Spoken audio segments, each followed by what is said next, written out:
तो फिर जो इसका नेक्स्ट पार्ट जो हमारा है वो थोड़ा सा बच गया था ग्रेविटेशन का, जिसमें देखिए बायंसी एंड आर्किमिडीज प्रिंसिपल पर डिस्कस करना है थोड़ा। बायंसी देखिए ऑलरेडी मैं समझा चुका हूँ, जो फोर्स वाटर आपको अपवर्ड लगा रहा है उसको हम लोग थ्रस्ट भी बोलते हैं या फिर आप बायंड फोर्स भी बोल सकते हैं। हम लोग थोड़ा डिस्कस करते हैं आर्किमिडीज प्रिंसिपल, जो कि बायंसी के ऊपर ही रिलेटेड है, ठीक है ना। आर्किमिडीज पहले क्या है, साइंटिस्ट का नाम है, उन्होंने प्रिंसिपल जो बताए थे उसी के ऊपर आर्किमिडीज प्रिंसिपल बोला गया। Basically Archimedes is the name of scientist. अब सवाल ये आता है कि उन्होंने बोला क्या था। देखिए बाइंड फोर्स में आपको समझ गए, उसके बाद आप एक और चीज समझिए, डेंसिटी। क्योंकि डेंसिटी भी बहुत अभी इंपॉर्टेंट है। डेंसिटी देखिए आयरन नेल जो है, मतलब जो मान लीजिए लोहे का जो एक पॉइंटेड ऑब्जेक्ट है उसका डेंसिटी क्या है, ज्यादा है। डेंसिटी मतलब एक पार्ट पे जहां ज्यादा चीज एकोमोलेटेड हो, ठीक है ना।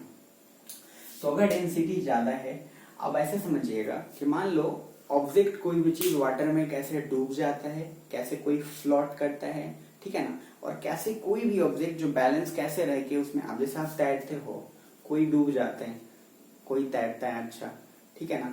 तो उस सिचुएशन में क्या होता है कि कोई डूब जाता है, कोई तैर रहा हो, तो उसके लिए क्या कंडीशंस हैं, वो कंडीशंस आर्किमिडीज ने बताया है, ठीक है। सबसे पहले बात ध्यान से समझिए, अगर आपकी डेंसिटी, जो भी बॉडी, जो भी ऑब्जेक्ट की डेंसिटी अगर कम है, किसके, वाटर के कंपैरिजन में बता रहा हूं, ठीक है ना। मतलब आप अगर डेंसिटी लेट से पॉइंटेड नेल, मतलब मैं आयरन नेल की बात कर रहा हूं, अगर इसकी डेंसिटी क्या है, ज्यादा है डेफिनेटली, तो इसकी डेंसिटी अगर ज्यादा है किससे, वाटर की डेंसिटी से, तो अब थ्रस्ट फोर्स जो लगेगा वो कम लगेगा। अब थ्रस्ट फोर्स क्या है, कम लगेगा। अगर अब थ्रस्ट फोर्स कम लगेगा तो ऑब्जेक्ट क्या है, डूब जाएगा, मतलब सिंक कर जाएगा। अब आप सिंपल सोचो, ऐसे सोचो नॉर्मल आराम से, कि मान लो आपने किसी चीज को बहुत ईंट उठाया या पत्थर और आपने पानी में दे मारा, तो पानी का क्या है, डेंसिटी, तो क्या किया उसने, पानी की डेंसिटी ने उस पर फोर्स लगाना क्या, लेस है, मतलब कम है, और पत्थर के क्या है, ज्यादा, तो पत्थर क्या हो गया, डूब गया। आप सोचो एक पेपर उठाओ या कागज का टुकड़ा या पॉलिथीन आपने फेंका, उसकी डेंसिटी क्या थी, डेंसिटी कम थी, वाटर की डेंसिटी क्या है, ज्यादा, उसने अब थ्रस्ट फोर्स ज्यादा लगाया तो उसको फ्लोट करा लिया। आया समझ आपको। तो उस केस में वो फ्लोट करेगा, मतलब तैरेगा। सिंक का कंडीशन क्या है कि अगर उसकी डेंसिटी ज्यादा है, मतलब डेंसिटी अगर more than water then sink, density अगर लेस है देन फ्लोट। अब अगर आपको अच्छे से तैरना है तो सिंपल बात है कि आपका और वाटर का दोनों का अगर बैलेंस हो तो एक सबसे परफेक्ट कॉम्बिनेशन होगा। मतलब आप जितना फोर्स लगा रहे हो वाटर पे, वाटर उतना ही अब थ्रस्ट फोर्स आपके ऊपर लगा रहा है। आप जितना डाउनवर्ड हो उतना अपवर्ड, तो आप एक लेवल पे रहेंगे। वही आर्किमिडीज प्रिंसिपल ने 3 कंडीशन बताया था। फर्स्ट, अगर डेंसिटी ज्यादा हो वाटर से तो सिंक कर जाएगा, मतलब डूब जाएगा। सेकंड, अगर डेंसिटी लेस हो तो क्या है, ऊपर रहेगा। Third is the basic combination, जहां पे बैलेंसिंग के बारे में उन्होंने बताया कि अगर नीचे का भी और ऊपर का दोनों, मतलब आप जो ऑब्जेक्ट जो उस पर फोर्स लगा रहे हो और वाटर जो फोर्स लगा रहे हो इक्वल है, then it is perfect combination. और वो आर्किमिडीज प्रिंसिपल ने यही तीनों इस बात में डिस्कशन किया था, ठीक है ना। डेंसिटी की बात अगर करते हैं तो density is equal to mass upon volume होता है, मास अपॉन वॉल्यूम, ये इसका बेसिक चीज होता है। आप डेंसिटी को रो से रिप्रेजेंट करते हैं, rho equal to M upon V, ठीक है, मास अपॉन वॉल्यूम। पहले ये चीज एक बार तीनों कंडीशन सिर्फ एक बार देखिए फटाफट, ठीक है।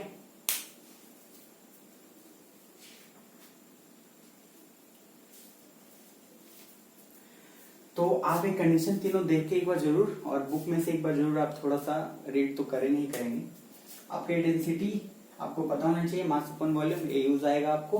अब इसका जो नेक्स्ट पार्ट बच रहा है आपका, आई थिंक लास्ट पार्ट जो है रिलेटिव डेंसिटी। तो रिलेटिव डेंसिटी क्या है, मास ऑफ द सब्सटेंस अपॉन में जो वाटर की डेंसिटी है, ठीक है ना, उससे कंपेयर। हम जब भी रिलेटिव डेंसिटी की बात करेंगे तो हमें रिलेटिव क्या है, मतलब एक दूसरे से रिलेटेड। तो जब भी किसी चीज की डेंसिटी की बात कर रहे हैं तो हम रिलेटिव उसको रिलेशन हमेशा वाटर से देंगे। आ रहे समझ। तो मतलब मास, या जो आप कह रहे हैं रिलेटिव डेंसिटी, तो mass of the substance upon में mass of the density of the water. आप ऐसे ध्यान से समझ लीजिएगा, ठीक है। सॉरी थोड़ा सा डिस्टर्ब हुआ होगा, वो थोड़ा सा वीडियो में प्रॉब्लम हो रहा है आपको, उसके सॉरी। देखिए रिलेटिव में सिंपल यहाँ रखिएगा, रिलेटिव डेंसिटी में तो डेंसिटी ऑफ ऑब्जेक्ट जिसकी आप बात कर रहे हैं बाय डेंसिटी ऑफ वाटर, क्योंकि इसमें बिना अगर आप रिलेशन नहीं करेंगे डेंसिटी ऑफ वाटर, अगर आप रिलेट वाटर से नहीं करेंगे तो रिलेटिव डेंसिटी नहीं होगा। तो सिंपल से याद रखिए, रिलेटिव जब भी किसी को बोला जाता है तो किसी के टर्म्स में बोला जाता है, इन रिलेशन विथ, ठीक है ना, बोला जाता है। मतलब अगर मैं बोलूं कि he is more brilliant relatively to him, मतलब मैं अगर कंपैरिजन कर रहा हूं कि उसके, मतलब हम जब भी कंपैरिजन कर रहे हैं तो उसी के अकॉर्डिंग कंपेयर। उसी तरह से रिलेटिव डेंसिटी जब कर रहे हैं तो हम डेंसिटी ऑफ वाटर से ही किसी चीज की डेंसिटी तय करते हैं। अगर हम बोले डेंसिटी ऑफ गोल्ड इज 15,600, तो हम इसका मतलब बोल रहे हैं कि डेंसिटी ऑफ जो गोल्ड है वो बेसिकली रिलेटिव डेंसिटी की बात करेंगे तो डेंसिटी ऑफ वाटर से उतना वो कंपेयर करके हम उसको डिफाइन करेंगे। क्लियर है? तो इसलिए वो रिलेटिव डेंसिटी इसका तो density of object by density of water, और डेंसिटी ऑफ वाटर क्या होता है 1000 kg/m³। ठीक है, ये दिमाग में रख लीजिएगा, डेंसिटी ऑफ वाटर ये फिक्स है 1000 kg/m³। तो इस तरीके से ये आर्किमिडीज प्रिंसिपल के ही प्रोसेस से भी डेंसिटी भी डिफाइन हुआ था।